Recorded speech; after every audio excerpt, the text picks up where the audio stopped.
In the heart of Elimo, a small village where the air smelled of roasted maize and the evening breeze carried the sound of children's laughter, lived a young woman named Aduni. She was not just any girl. She was the kind that made heads turn and tongues wag. Her beauty was the kind that made market women pause in the middle of haggling, the kind that made men forget their way home, the kind that had even the elders shaking their heads in admiration. Her skin was smooth and radiant, glowing like the early morning sun after a night of heavy rain. Her eyes, sharp and knowing, held a confidence that many mistook for charm. And her body, curvy in all the right places, moved with the grace of a queen who knew her worth. Aduni did not just know she was beautiful. She made sure everyone else knew it too. Every morning, before the first cock crowed, she would sit before a small mirror in her hut, tilting her head this way and that, examining every perfect feature. The mirror was her best friend, her audience, her worshiper. She would smile, wink, and sometimes even blow herself a kiss, her heart swelling with pride. "I am the most beautiful girl in Ilimo," she would whisper, her voice dripping with certainty. "No man can resist me. They should be on their knees, begging for my love." And in her mind, this was not arrogance. Her confidence was not just a habit, it was a ritual. She carried herself like royalty, walking through the village with slow, deliberate steps, allowing everyone the chance to admire her. Even when she passed a group of women, their chatter would pause for a brief moment, their eyes flickering toward her with mixed emotions. Admiration, envy, disbelief. Some would shake their heads and murmur, "Aduni and her pride," while others would sigh, wishing they had even a fraction of her beauty. But Aduni did not care what they thought. As far as she was concerned, she was in a league of her own. "Who in this village can be more beautiful than me?" she often thought to herself, smirking as she ran her fingers through her thick, dark hair. Her confidence grew stronger each day, feeding off the admiration she received. One hot afternoon, when the sun sat high in the sky and the scent of frying plantain filled the market air, Aduni strolled to the village square, expecting the usual stares and whispers. But something was different. The women who normally eyed her with envy were too busy talking among themselves, their voices high with excitement. Curious, she slowed her steps, pretending to inspect a basket of tomatoes as she listened. "Have you heard?" one woman said, fanning herself with the edge of her wrapper. "A wealthy young man from Akinbodi village is coming to marry Fehintola." Aduni froze. "Fehintola?" she repeated under her breath, her fingers tightening around the tomato she had picked up. "He must truly love her," another woman added, laughing. "They say he is tall, handsome, and richer than all the young men in Alemo combined." Aduni's heart pounded. She felt like someone had poured boiling water on her skin. A man from another village had come looking for a bride in Alemo, and he had chosen Fehintola? Not her. Her hands trembled as she dropped the tomato back into the basket. She could barely hear the rest of the conversation over the ringing in her ears. "Why her? Why not me?" she whispered to herself, her chest rising and falling with each angry breath. The market seemed to blur around her. Women giggled, traders shouted prices, children ran barefoot across the dusty ground, but all Aduni could see was her own reflection in her mind. She had always believed she was the most beautiful woman in Alemo. She had been certain that if a wealthy stranger ever came searching for a wife, he would not just notice her, he would fall at her feet. But now, Fehintola was the center of attention. Fehintola was the one whose name was on everyone's lips. Aduni's fists clenched. She would not accept this.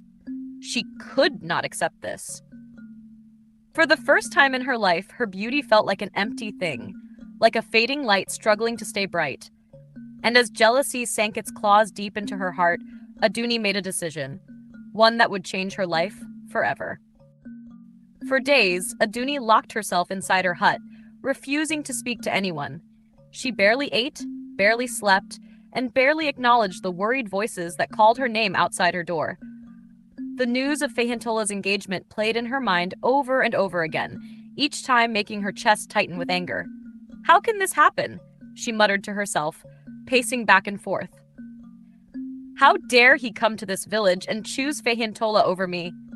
Her reflection in the mirror stared back at her, as beautiful as ever, but for the first time, it brought her no comfort. What was the use of beauty if it could not make men worship her? If it could not make them choose her over every other woman? One evening, as the sky turned the color of ripe mangoes and the village prepared for nightfall, Aduni made up her mind. If the men of Ilemo won't worship me, then I will make them, she said, her voice filled with quiet determination. I will show them that no one can outshine me. But how? How could she make them see that she was superior? Then, like a whisper carried by the wind, a thought entered her mind. The river goddess. The elders often spoke of her in hushed tones. A powerful spirit who dwelled in the sacred river at the edge of the village, granting wishes to those desperate enough to seek her.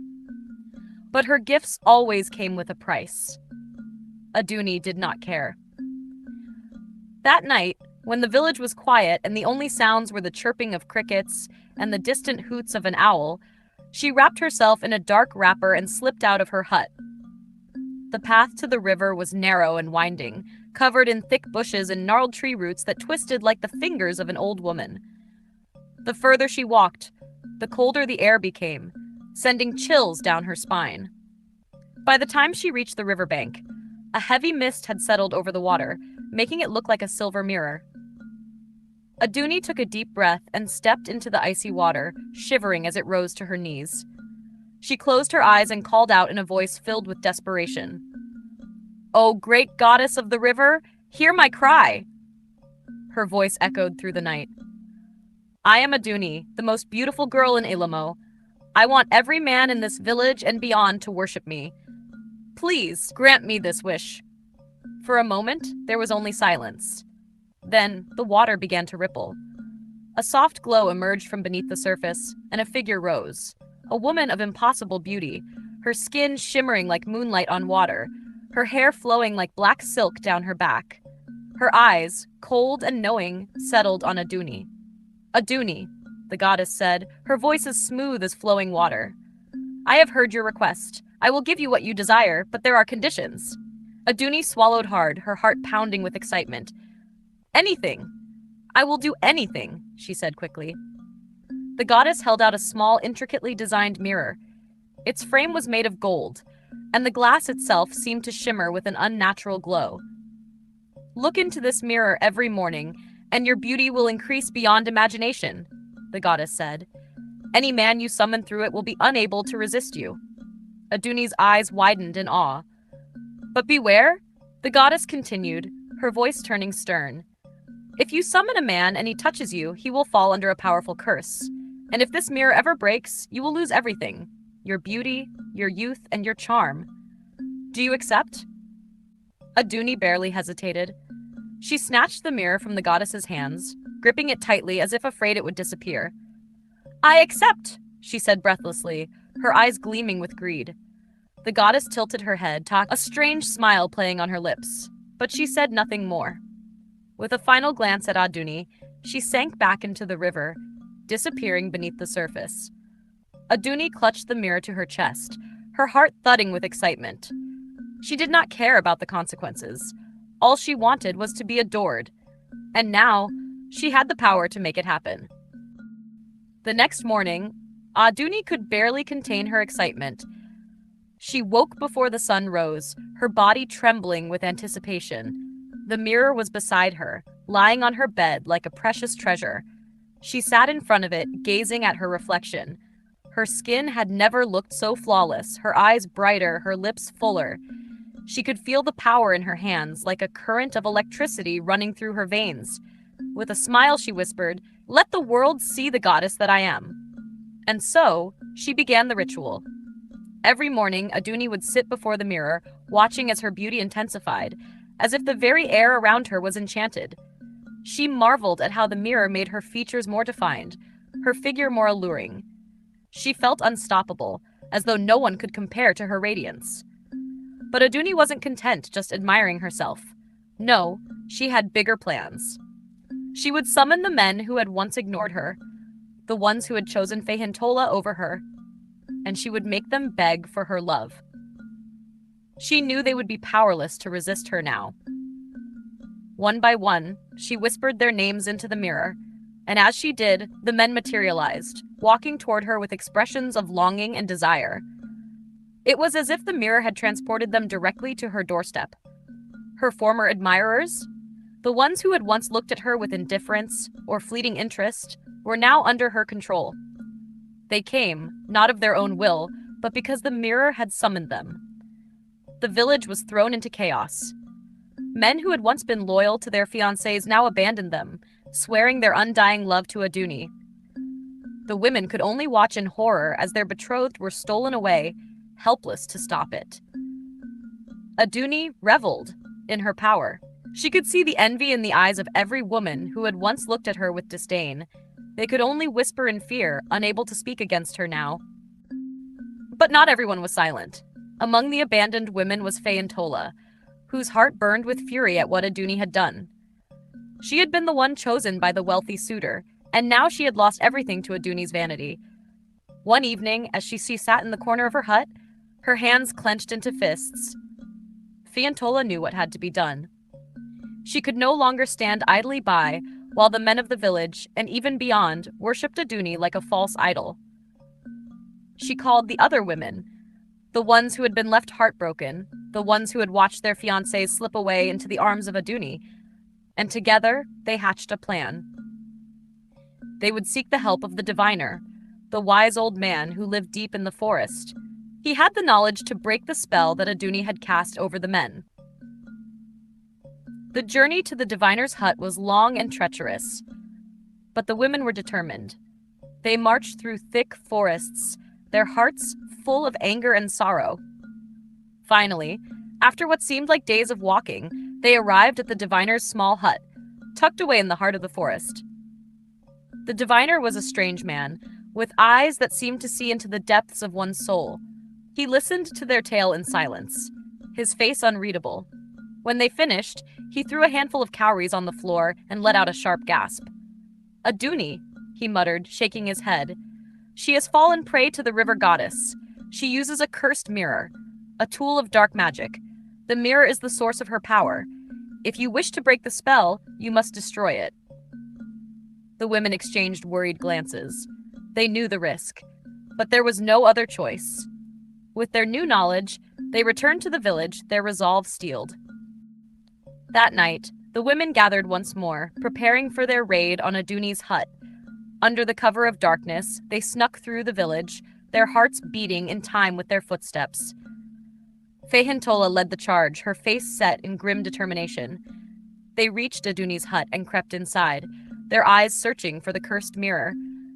Aduni, who had been lost in the mirror's power, didn't hear them enter. She was sitting before it, watching her reflection, her face lit with a self-satisfied smile. "Where is the mirror?" Fehintola demanded, her voice sharp.